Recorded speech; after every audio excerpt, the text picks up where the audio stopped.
बोल बांके बिहारी लाल, बोल तुलसा महारानी की, नंद के गोपाल विष्णु भगवान की जय। आपको 23वां अध्याय सुनाते हैं। ये कथा सुनकर ऋषि कहने लगे कि हे सूत जी, भगवान के चरणों से उत्पन्न हुई गंगा जी की महिमा कहिए। तब सूत जी ने कहा, हे ऋषियों, जो कुछ नारद जी ने कहा, नारद जी ने राजा पृथु से कहा, वही मैं तुमसे सुनाता हूँ। इत्यादि सब देवताओं को उत्पन्न करने वाले कश्यप जी की 2 पत्नियां थी। एक अदिति, जिसके पुत्र देवता कहलाए, तथा दूसरी दिति, जिसके पुत्र दैत्य हुए। देवता तथा दैत्यों का नित्य ही कलह रहा करता था। उस समय विरोचन का पुत्र अर्थात प्रहलाद का पुत्र राजा बलि दैत्यों का राजा था। उसकी सेना अत्यंत विशाल थी। उससे समस्त पृथ्वी को जीतकर स्वर्ग का राज्य प्राप्त करने के लिए देवताओं पर चढ़ाई कर दी। इंद्र के राज्य को चारों ओर से घेर लिया। देवता भी युद्ध करने के लिए बाहर आए। तब अत्यंत घोर संग्राम हुआ। एक दूसरे पर प्रहार करते हुए कई वर्ष बीत गए। इसके पश्चात दैत्यों को बल बढ़ाते हुए देखकर देवता मैदान छोड़कर भागने लगे।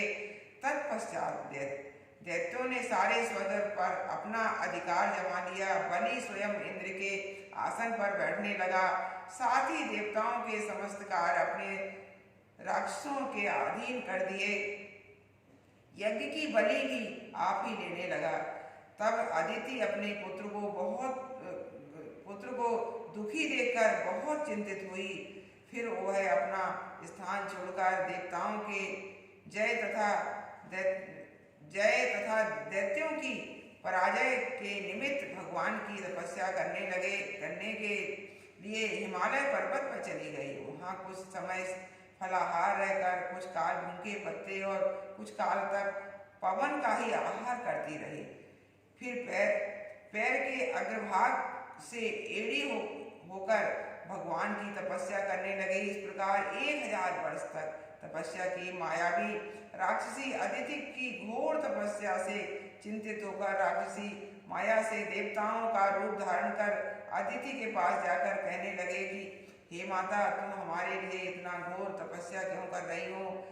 आत्मघात करना सब शास्त्रों ने पाप बताया है। अतएव आप तप छोड़कर अपने पुत्रों को सुखी कीजिए। परंतु यह सुनकर भी अदिति समाधि से चलायमान न हुई।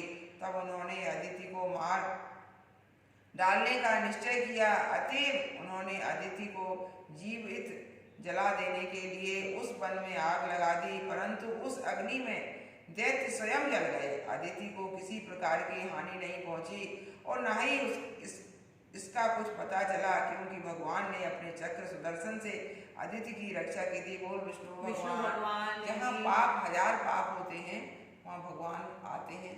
तो पुण्य, आप एक भी पुण्य करोगे तो आपके पुण्य आगे आ जाएंगे, पाप पीछे हो जाएंगे। कोशिश करो हमसे जानबूझ के कोई भी गलती नहीं हो, कोई ऐसा काम ना हो कि हमारे जीवन के लिए, जैसे आज का समय है कि हम इतने घोर संकट में हैं, ऐसा संकट हम लोग पे कभी ना आए। भगवान अभी भी हमारी रक्षा कर रहा है।